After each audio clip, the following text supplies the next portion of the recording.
Donc lorsque le mouvement du 15e a démarré, en mai 2011, j'ai été tout de suite extrêmement intéressé. Je me suis posé la question de ce qui était en train de se passer. C'était juste après ce qu'on appelait le printemps arabe, donc les révolutions dans le monde arabe, qui ont été des événements extrêmement importants, qui ont interpellé toute la planète. Et donc lorsque le mouvement le mouvement entre guillemets du 15e a démarré, en Espagne, comme tout le monde, comme beaucoup de gens, je me suis demandé ce qui était en train de se passer, s'il s'agissait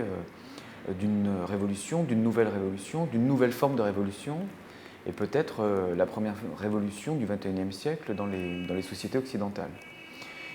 Alors je n'avais pas pu me rendre en Tunisie ou bien en Égypte parce que j'avais de multiples engagements, je l'avais beaucoup regretté.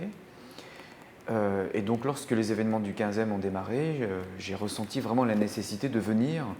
sur place à Madrid, place Puerta del Sol, pour essayer de voir, de comprendre ce qui était en train de se passer. Alors je suis venu avec une caméra, je n'avais pas l'intention de réaliser un film,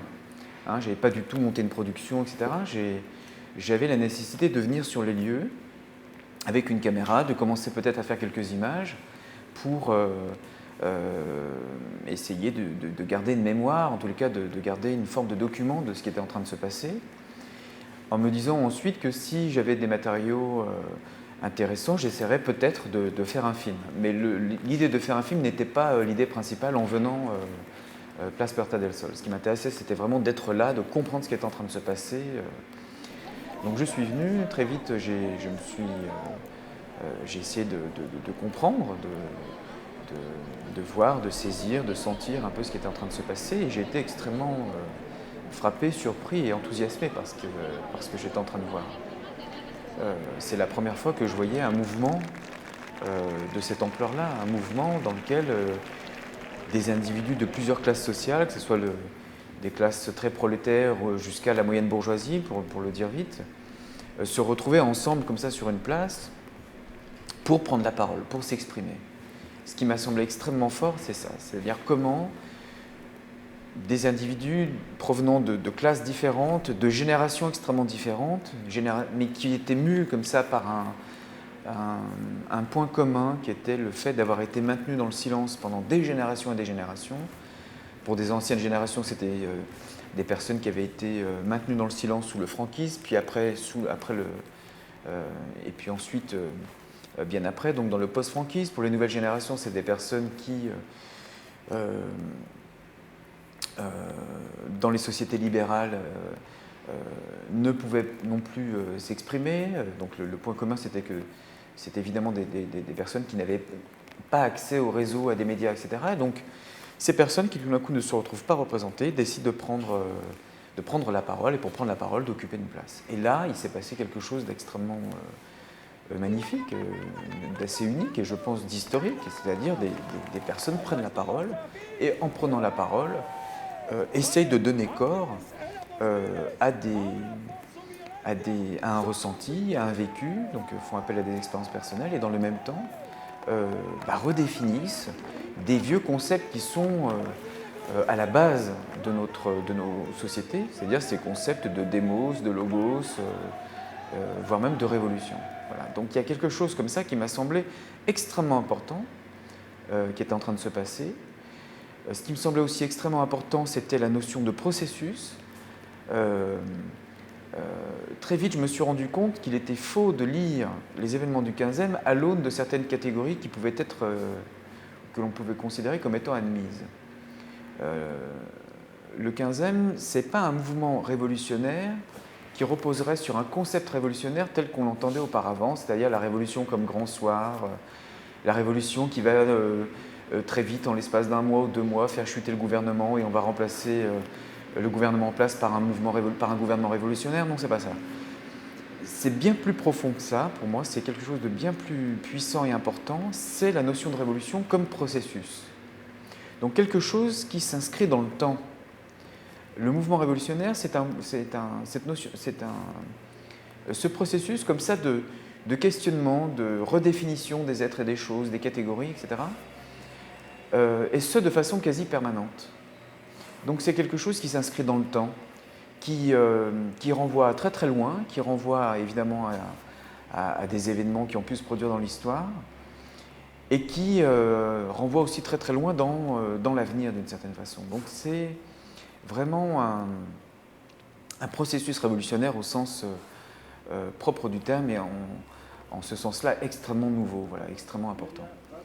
Bon, donc j'ai commencé à faire quelques images. Je suis venu 2 fois, je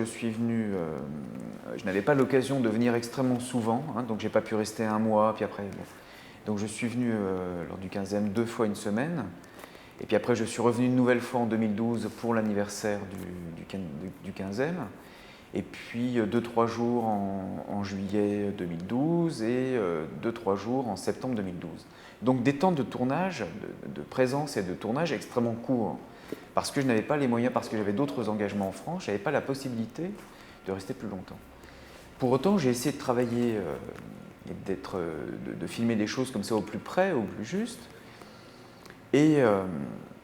je me suis retrouvé quand même avec un certain nombre de matériaux qui me semblaient extrêmement importants, des matériaux qui rendaient compte de ce qui se passait, qui essaient de rendre compte un petit peu de ce qui se passait, de ce qui s'était passé en mai 2011, des matériaux qui rendaient compte un petit peu de ce qui s'était passé en mai 2012, et d'autres qui rendaient compte un peu de ce qui s'était passé en septembre 2012, et qui donc dans l'ensemble, comme ça, montraient bien une espèce de progression, c'est-à-dire comment au départ il y a eu l'installation de ce camp, la création de ce camp, des assemblées populaires pouvant réunir jusqu'à 5, 6, 10 000 personnes, des choses comme ça, et puis l'évolution un peu de ce mouvement, de ce processus, et dans le même temps aussi l'évolution du gouvernement, c'est-à-dire qui au départ tolérait plus ou moins le mouvement du 15e, et puis 1 an après va modifier le code pénal pour criminaliser justement ce mouvement-là, puisque très concrètement le code pénal a été modifié, et des personnes pouvant appeler à faire une manifestation via Internet, par exemple, étaient passibles de 3 à 4 ans de prison, donc il y a vraiment un durcissement de la loi, et jusqu'en septembre. Et donc, lors de l'anniversaire 2012, on a vu comment la police réprimait, voulait systématiquement évacuer la place et pouvait réprimer violemment, jusqu'au moment où on assiste en septembre, le 25 septembre et le 29 septembre 2012, il y a une répression très forte comme ça de la police, avec des infiltrés, etc. Et donc, ce que j'ai filmé rendait un peu compte de tout ça. Donc, j'ai essayé de me dire, j'ai vraiment ressenti la nécessité d'essayer de faire un film par rapport à tout ça. Et évidemment, je me suis posé la question de la forme. Et très vite, je me suis dit, ce qui serait pertinent peut-être, c'est de travailler sur la forme du newsreel. Le newsreel, c'est une forme qui avait été créée par Robert Kramer, qui évidemment renvoie à d'autres formes cinématographiques, comme les kinos, parfois un peu les cinétracks, etc. Mais le newsreel tel que Robert Kramer avait essayé de l'initier dans les années 70, le newsreel, donc de la contre-actualité, c'était des films de contre-actualité qui essaient de rendre compte d'événements qui n'étaient ou bien pas du tout couverts par les médias américains de l'époque, ou bien qui étaient couverts de façon totalement erronée. Et ça me semblait pertinent peut-être de travailler sous cette forme-là pour ce que j'avais essayé de faire pour le 15e, dans le sens où je n'avais pas pu faire un travail d'immersion, c'est-à-dire rester pendant des mois en Espagne, puisque le propre du mouvement du 15e, c'est qu'il s'est inscrit dans le temps. C'est-à-dire qu'après le camp en mai-juin 2011, les expériences, le processus, ça perdurait dans les quartiers. Mais moi, je n'ai pas pu, pour différentes raisons, venir et rester plus longtemps et faire un travail d'investigation là-dessus. Donc je me suis dit, je vais essayer de travailler sur une forme cinématographique qui reprendrait le principe de l'actualité et de la contre-actualité. Et ça m'a semblé d'autant plus, donc une forme cinématographique qui soit donc en accord avec le processus de travail que j'ai développé et le mode de production que j'ai développé. Et dans le même temps, ensuite, ça m'a semblé pertinent dans le sens où le mouvement du 15e a été victime a été victime d'une désinformation de la part des médias espagnols. Beaucoup de médias espagnols ne rendaient pas compte véritablement de ce qu'était ce mouvement-là. Enfin, quand je dis mouvement, le mot est erroné, de cette dynamique, de ce processus qui a été enclenché par des milliers et des milliers de personnes. Donc il y a eu une désinformation en Espagne, il y a eu une forme de désinformation dans d'autres pays européens, c'est-à-dire qu'en fait,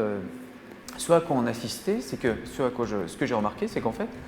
les médias français, par exemple, pour parler de la France, puisque je viens là-bas, c'est ce que je connais le mieux, n'ont pas véritablement rendu compte de ce qui était en train de se passer ici à Madrid. À part un journaliste, je tiens à le souligner, à part un journaliste qui s'appelle Ludovic Lamant de Mediapart, qui lui véritablement a fait un travail en profondeur, a essayé de montrer ce qui se passait, d'une façon générale, le processus du 15e est un processus qui n'a pas du tout été saisi et compris profondément, en profondeur, par les médias français. Par les médias français et aussi par une certaine intelligentsia de gauche, comme ça, qui n'ont jugé ce mouvement qu'à l'aune de certains concepts un peu périmés, alors qu'il aurait fallu justement saisir ce mouvement à l'aune de la réactualisation des concepts tels que le processus engagé, était en train de le faire. Donc j'ai essayé de faire un film qui réactualise d'une certaine façon, qui essaie de rendre compte de ce à quoi j'ai pu essayer d'assister et d'attester avec les moyens qui étaient les miens, puisque, en l'occurrence, quand je suis venu à Madrid, l'Espagne je connaissais un petit peu, mais Madrid je n'étais jamais venu, donc j'étais jamais venu à Madrid, je connaissais personne à Madrid, je ne parlais pas du tout espagnol, je ne parle pas du tout espagnol, donc il y a eu comme ça des éléments extrêmement difficiles à gérer, c'est-à-dire le fait de ne pas maîtriser une langue peut être extrêmement intéressant d'un côté, par l'effet d'étrangeté, d'étrangéisation, d'étrangement que ça peut créer, et dans le même temps, ça pose énormément de problèmes parce que à partir du moment où on ne maîtrise pas une langue, on manque énormément d'informations. Et donc j'ai essayé quand même de faire avec ces éléments-là. Donc voilà, j'ai essayé de faire un film qui réactualise, qui essaie de rendre compte de ces réalités-là, et qui dans le même temps réactualise la notion de newsreel en faisant un newsreel un peu expérimental. Et donc d'une certaine façon, comment traiter de façon expérimentale les nouvelles expérimentations politiques en cours et à l'œuvre dans le processus du 15e. Voilà, c'est ce que j'ai essayé de faire, et le film s'appelle donc Vers Madrid, et essaie de rendre compte de façon fragmentée, parcellaire, non pas exhaustive, surtout pas, mais de ce que j'ai cru comprendre et saisir en 2011 et en 2012.